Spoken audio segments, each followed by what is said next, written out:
the principal officers of the executive departments of the Cabinet to activate Section 4 of the 25th Amendment to declare President Donald J. Trump incapable of executing the duties of his office. That's it for now. More in an hour. News Talk Weather. Thanks to the AA, you can find our best discounts on car insurance online. Go to the aa.ie. Widespread rain for a time tonight, turning heavy in the northwest with a risk of spot flooding. Lowest temperatures of 0 to +3 degrees. And now you're up to date on News Talk. The Newsround on Off the Ball. With Gillette, we don't just play the game, we change it. Gillette, made of what matters.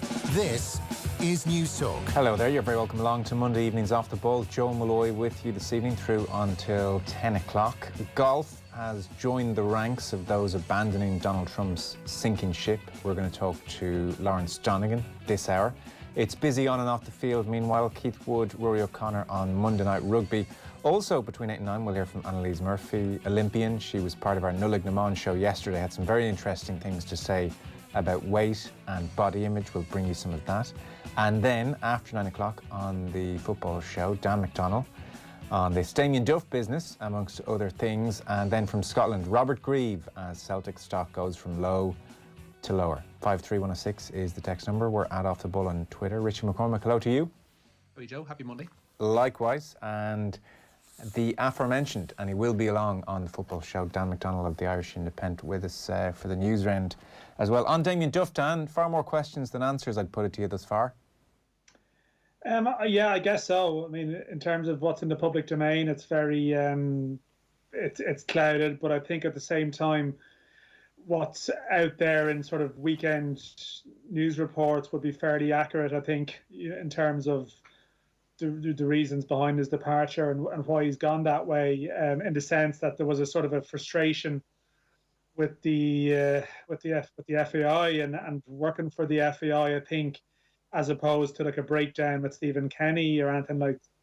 But it's a bit unusual, I suppose, that it's happened when it has, as much as anything, because it does date back to, the Videogate issue and all of that, and the fact that it's basically, it was almost though I think Stephen Kenny, perhaps might have thought he might stay, maybe after Christmas it might have passed or whatever, but clearly it hadn't.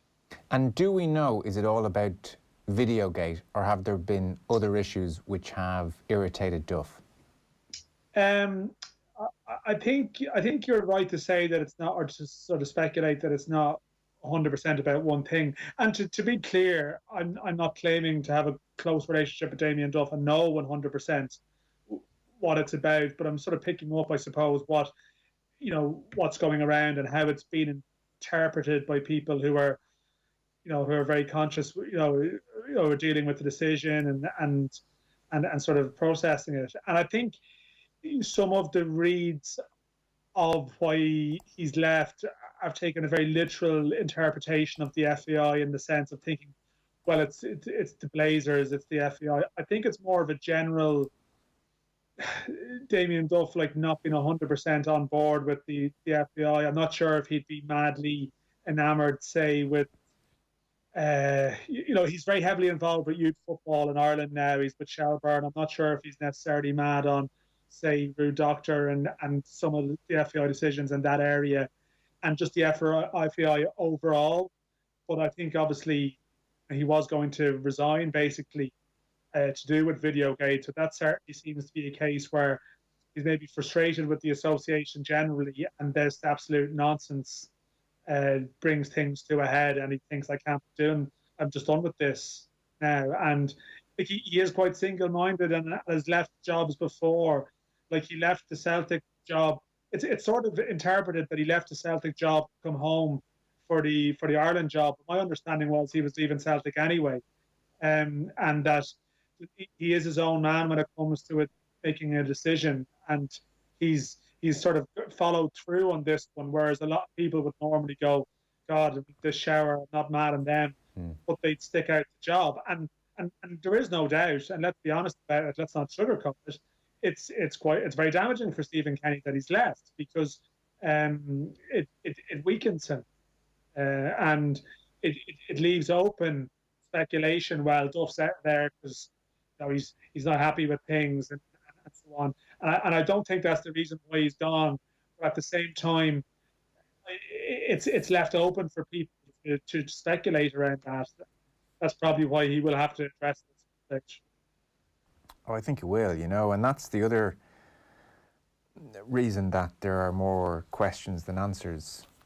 This huge thing has happened, and there has been no real explanation from the FAI or from Duff himself at large, so it puts the spotlight back on the FAI handling of Videogate. It probably raises a question over Damien Duff. What was he expecting? Is he not relatively familiar with the general workings of the FAI if it's about more than the video? I mean, Keith Andrews, Stephen Kenny have managed to get over the video. You kind of think, well, come on, Duffer, just, ignore them if they irritate you and, dig in, get on with it. Hell, maybe there are reasons we don't know about. That's the frustrating thing. But you're talking about this tax-funded operation increasingly, Dan, and this huge thing has happened. And, a month ago, Stephen Kenny is half referencing those working behind the scenes who don't have the best interest of the team at heart, but doesn't elaborate. All of that is in the ether, and there's nothing beyond the statement which came last week. And we're reliant on a journalist to go digging to try and get some kind of truth, and that's really not acceptable. No, they're valid points you make. There's a lot of grey there, and some people will only believe, no matter what journalists say from their digging, some people will only believe it, when they actually hear it from the person themselves, and that's just the way that it is, and it's definitely open to speculation. The whole thing is very much open to speculation because of it, and the sort of lingering frustrations that are there. And I do agree with your broad point. Other people would sit it out. They might be annoyed and think, I don't necessarily want to work. And I think Damien Duff's thing always was he wasn't working for the FAI, he was working for Stephen Kenny. But you are working for the FAI, you are employed by the FAI, but he's someone who maybe it's not like this is a once in a lifetime job for him, in the sense that maybe it's a once in a lifetime job for Stephen Kenny, and other people maybe around the setup. I mean, he's got a very good reputation, and he's not going to be short of work. He is, say, a number 3. So I guess, did he need it? If something is bugging you, if the organisation is bugging you, if you don't feel comfortable, if in your day-to-day life, which is day-to-day life, is he's the head coach of Shelbourne and under 17s and very much involved with underage football. That in his day-to-day life, he's out and about, say recruiting players and involved, in an area of the game where I suppose there's a fair bit of contention around FAI policy and FAI decisions, and he is an FAI employee. It may be a bit conflicting, and that's maybe something that might have been spinning around in the back of his head. But of course there will be some people who won't believe that, and will believe that there's been some massive trauma within the management, that has led to this, which I'm told is very much not the case. No, I think that's entirely possible. I don't get the sense. I don't get the sense, and haven't got the sense from anybody, that there's been a fallout with Stephen Kenny. Far from it. I think it would appear, based on all the reports, and you have to caveat your language with all this because we just haven't had any information from the parties involved, but it would appear, based on the uniformity of reports, that Duff has a problem with the FAI. Now, tonight's the first time I really heard the grassroots angle, for instance, to go with Videogate and whatever else is bugging him. But that's the point, in a way, that it's like this drip, drip, drip of what exactly was it? You kind of want to, what was the problem and what's your rationale? And okay, fair enough. Whereas at the moment, I still have this nagging sense of, well, if it's just over the video, come on, this isn't, a club side you've no attachment to. This is your national team, and it's still ultimately about you and Stephen Kenny and Keith Andrews, and ignore all the noise if it comes to it. But then I don't actually know his reasons for leaving. That's the frustrating part, and we're going to be, and we're going to hear him interviewed probably in 5 months' time on some commercial thing, and then it'll all come out, and it's just, not a good way for this association to do business once again. No, well, I suspect the next time he's on RTE's Champions League coverage, there'll be a lot of people, listening in for the first couple of minutes. But I think all your points are fair, and no one really, other than a statement, a late night statement, with a couple of sort of token press statement quotes. No one has, as I suppose, come out and spoken about it publicly, and it's the Irish national team. It's a massive story, and it's unusual that there hasn't been, say, a more open commentary on it. But I assume that will happen in due course. Before we kick on with the news round, Rich, you're sitting patiently there. Any thoughts on the last couple of days? It doesn't look good. That's the thing. Like everything about it, every way you kind of slice it, doesn't look good. 10 weeks away from the start of a World Cup qualifying campaign, and the timing of the statement as well was a bit off. Was it 9:41 on a Friday night? Isn't great.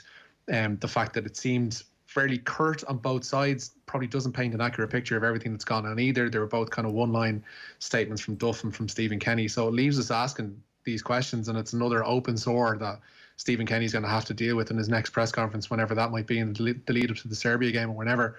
That's the first set of questions he's going to be asked, is why is Damien Duff not there? So it's kind of incumbent upon the FAI to make sure that they have somebody of an equal standing, let's say, in place by then.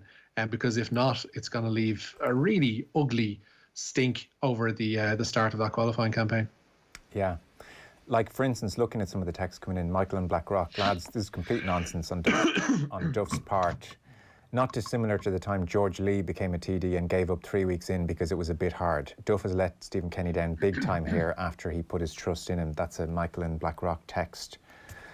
Column, now Duff leaves for unknown reasons. And did we ever get a reason why David McGoldrick felt he'd no future in the Irish setup under Kenny when he's our best striker? To be fair, I wouldn't connect them, Dan, at all. David McGoldrick left for his own valid reasons.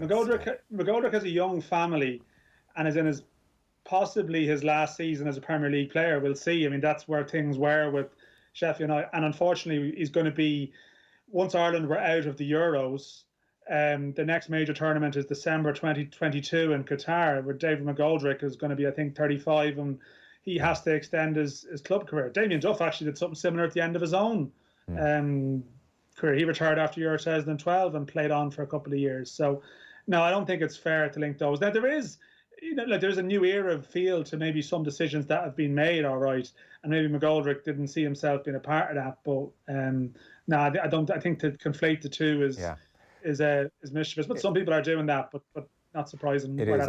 I got the impression the setup were really disappointed to lose McGoldrick. They really liked him. I half read that out, the McGoldrick-Duff link, just to illustrate the fact that there is such a vacuum now, and so the thing is just rife. You can concoct 20 different versions of this. Look, maybe Damien Duff will come out in the next 24, 48 hours after he's collected his thoughts and speak. Maybe the FAI will speak. I wouldn't bet against neither happening for the time being, Dan, and continued stories. Let's kick on. We'll tease that out a bit more after 9 o'clock. I hadn't meant to go into it in so much detail this evening. The news round on, the news round on Off the Ball and News Talk is with thanks to Gillette. We don't just play the game, we change it. Gillette made it what matters. So, Richie, we knew this was brewing. The Heineken Champions Cup ain't happening this side of the Six Nations. No, it ain't. This season's Heineken Champions Cup temporarily suspended. Tournament organisers, the EPCR, made the decision this afternoon following a request from the French Ministry of Sport. They are concerned about a new virulent strain of COVID-19. Round 3 of the pool stage was due to get underway on Friday with Leinster away to Northampton. Vincent Gaillard, speaking to BBC Radio 4 this morning, suggested that they'll look at March or April for a potential resumption of the competition. There's some free weekends knocking around them, but there's also a suggestion they could go straight to a last 16 if and when it does resume. Elsewhere, Scotland's First Minister has expressed her disappointment over Celtic's decision to travel to Dubai for a winter training camp. Defender Christopher Jullien tested positive for coronavirus upon his return from the UAE, and 13 first-team players, along with manager Neil Lennon, now have to self-isolate. Despite that, Celtic's game with Hibs in the Scottish Premiership tonight does go ahead. Elite Sports are allowed travel abroad, but Nicola Sturgeon believes it sets a poor example. But this whole episode should underline how serious the situation we are in right now is, and why everyone, including football, should be erring on the side of caution. I know fans of other clubs feel very strongly that the whole of football should not pay the price for the actions of any one club, whoever they may be, and I agree with that. But of course, a situation like this does make it essential for us to review the rules, including those around travel exemptions, and that's what we will be doing. But as we do, I would hope that Celtic themselves will reflect seriously on all of this. Oh, Dan, there's nobody not giving Celtic a kick in right now. I mean, it's a horror show. And like as we know, and you know, Rich's previous story about, say, you know, rugby being in a situation, and in Scotland today, you know, football below the top two divisions has closed down because it's quite part-time there and stuff. And we know, look, we're very fortunate to have sport at the moment. There's obviously a debate around, you know, do we need, like, I know obviously different countries have different situations, but there's obviously debates around circuit breakers and so on. And if you strongly believe that sport should continue, but we all know how the news cycle goes with these things, and something like Celtic's trip to Dubai becomes a flashpoint that harms everyone else, you know, that damages everyone else. I mean, when you think about it, it's just, it's the type of story, you know, Celtic going to Dubai, that you watch it in a documentary in around 5 years' time and think, how the hell did that happen at the time? Like, how did they think that that was an appropriate thing to do?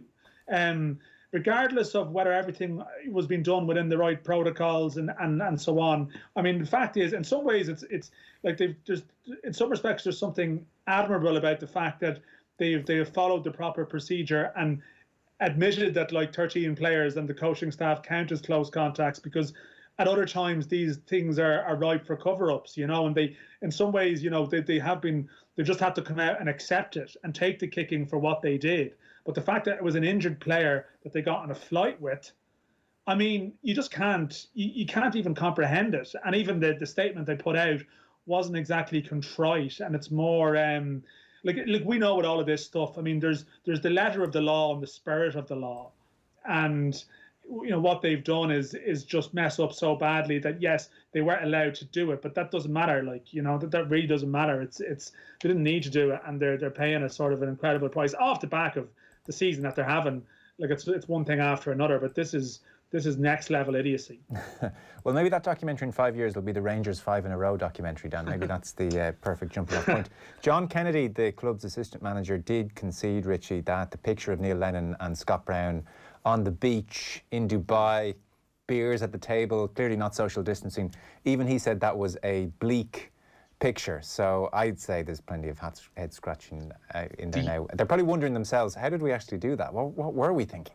That's what Dan is pretty much saying there. Like, the inability to read the room as regards everything surrounding that football club and the situation regarding COVID-19 in Scotland and the greater UK. Like, Celtic just completely have their heads in the sand over everything, and their statements in and around the situation, and there have been a couple, have not been in any way what you'd say contrite or accepting that there would be some consternation regarding this. As we mentioned, and Nicola Sturgeon mentioned it as well, like, they've essentially struck Dubai off the travel list for Scotland, by the way, in the wake of all this today as of 4 a.m. this morning. And also, like, it just doesn't paint soccer in the greatest of lights. It doesn't paint Celtic Football Club in the greatest of lights, and everybody comes away from it looking bad. We end up having these conversations now over whether it's morally right. Steve Bruce raised the points on Friday, whether it's morally right to have football continue. The Labour Party in the UK are asking that question again, whether elite sports should be exempt from these kind of restrictions. But, like, done right, everything can be fine. It's just, I think there are certain clubs, there are certain players who have gotten really lax over the last few weeks in regards to all of this, and it could very seriously come back to bite them in the arse. Yeah. I mean, Dan Rowan had a piece there on the BBC website saying that patience is wearing thin with football, because even at the over the weekend, at various FA Cup matches, you know, phone footage emerges from the dressing room, and it's arm in arm, cheek to cheek, singing whatever dressing room anthem is being sung in celebration. Even outside grounds, you look at, like, I don't want to dump on a non-league team that got beaten 5-0 by Spurs yesterday, but outside the ground for Spurs' arrival to Marine yesterday, there wasn't much social distancing in evidence, or mask wearing in evidence by people who were greeting the coaches in towards the ground. Like, people need, at all levels, whether they're involved in elite sport or whether they're involved in the supporting side of things, need a generous dollop of cop on at the moment, because it ain't going to get any better just by wishing it away. Yeah. I think, sorry, Dan. No, I was just going to say, there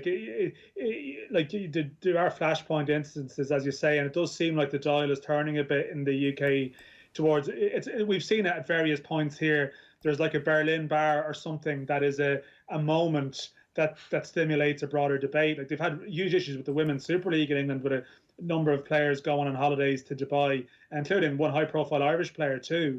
And people are starting helping themselves here. They're lucky to have their sport continue, but they are jeopardising it. They really are, and that's some of the stuff players in a dressing room. I mean, they are technically in a bubble of sorts together and stuff, but it's getting on a plane is obviously a different story. Yeah, the Chorley Town team after they beat Leeds were all singing Adele, "Someone Like You." Did you see that? Yeah, that's their song. Yeah. I wouldn't have jumped out to me as an obvious dressing room anthem, but they made it their own. Yeah, it's like the R. Kelly one a couple of years, wasn't it? The World's Greatest. That was adopted for a time by Bill Ricky. Various. Yeah, and then the team that beat them sort of took the piss out of them by singing it, and there's clearly a market for speeding up sort of. It wouldn't be Richie's type of music. The thing about it, footballers have always been mad into that kind of balladry. Like I remember going through old Shoot magazines back in the day when they'd have those Q&As, and you're able to find them. There's loads of retro nostalgia sites on Twitter and stuff that you can find, and all of the Q&As go through. Like Phil Collins was the biggest musician among footballers that you're ever likely to see, and people tend to retweet it from time to time. But going back to Wayne Rooney, his shock and horror and disappointment and sadness when Whitney Houston passed away, just saying, "I want to run to you, Whitney." It paints footballers in a rather more sensitive light than I think we would have done already. But didn't Stephen Gerrard get in some scrap in a bar because there was Phil Collins was being played on there was an issue around Phil Collins being played on the. He wanted Phil Collins to be played. This is how much footballers love Phil Collins. They're willing to go to war for that man. Yeah, and Roy Keane wasn't he big into was it Neil Diamond, was it? And what gig was he at? Was it Delamitri or something? There's a variety of Roy Keane. Or Deacon Blue. It was Deacon Blue. Deacon Blue. Yeah. Which one is Ricky Ross in? Is Ricky Ross Deacon Blue? Yeah. Deacon Blue. Yeah. Roy was mad to meet Ricky Ross at one point, apparently. Yeah. Chaz and Dave were very big as well. Well, Chaz and Dave are great, Joe. That's the thing. Spare a thought for Wayne Rooney, if you're mentioning his musical tastes. Big Stereophonics fan. Famously got Jeep tattooed on his body, one of their lesser albums, but seemed to be quite taken with it. So Jeep did very well. Jeep did Have a Nice Day on it, which is the musical embodiment of Jeans and Shoe, which is that's Wayne Rooney for you. Yeah, that was their follow-up to Performance and Cocktails. See, I liked them too at the time. I wouldn't have got a tattoo. Anyway, we've digressed. Where were we? Oh yeah, Chorley Town. Bill Ricky, well remembered as well. Well played. That is good recall. So, Premier League, I mean, we were all quite alarmed last week when the dispatch arrived that in their latest round of tests they had hit 40, which was a big jump. They had gone 6, then the following week 7, then 18, then 40. So I think there was a degree of concern with this week's number, and thankfully it's not so bad. Yeah, it's still higher than they'd wanted to be. Obviously, 36 positive coronavirus tests at Premier League clubs over the latest 2 rounds of testing. Aston Villa's game with Tottenham on Wednesday is the latest top-flight fixture to be postponed following COVID-19 cases at the Birmingham club. On Wednesday night, Spurs will play Fulham instead. That game rearranged from earlier on in the season. Fulham's scheduled game against Chelsea on Friday will now be played a day later. There have been renewed calls, as I say, from the UK Labour Party to review Elite Sports exemption from COVID-19 rules. But Wolves boss Nuno Espirito Santo believes any temporary stoppage could lead to a massive fixture pile-up and potentially the breakup of the game. What I think and I'm afraid of is if the decision is to stop, the football as we know now will not be the same. And this is my biggest fear, because the schedule will go crazy. It will be impossible to even finish the league and think about the Euros. So what I feel is that if we stop, everything will change. A new football will come, probably with the Super League, probably with other competitions, and then it will be a matter of which clubs will survive. FA Cup, Rich, is it? Yeah, tonight West Ham are playing our way to Stockport County. 25 years ago, the sides last met and Stockport beat them in the League Cup. Talas Mido Odubeko is on the bench for West Ham tonight, and kickoff is at 8 p.m. Elsewhere, golf has begun to turn its back on Donald Trump. Next year's PGA Championship won't take place at the Trump National Golf Club in Bedminster in New Jersey. The course had been due to host the major, but tour organisers have voted to move it, saying the facility and using it would be detrimental to the brand. Last week saw Trump encourage an armed insurrection at the US Capitol. Meanwhile, any R&A governed tournaments will be avoiding Turnberry for the foreseeable future. The Ayrshire course has been owned by Trump since 2014. The R&A saying today that they will not return until we are convinced that the focus will be on the championship, the players and the course itself. Yeah, we'll talk about this very shortly with Lawrence Donegan. Pretty interesting story, and it seems Nancy Pelosi and friends still want impeachment, so interesting times over in the States.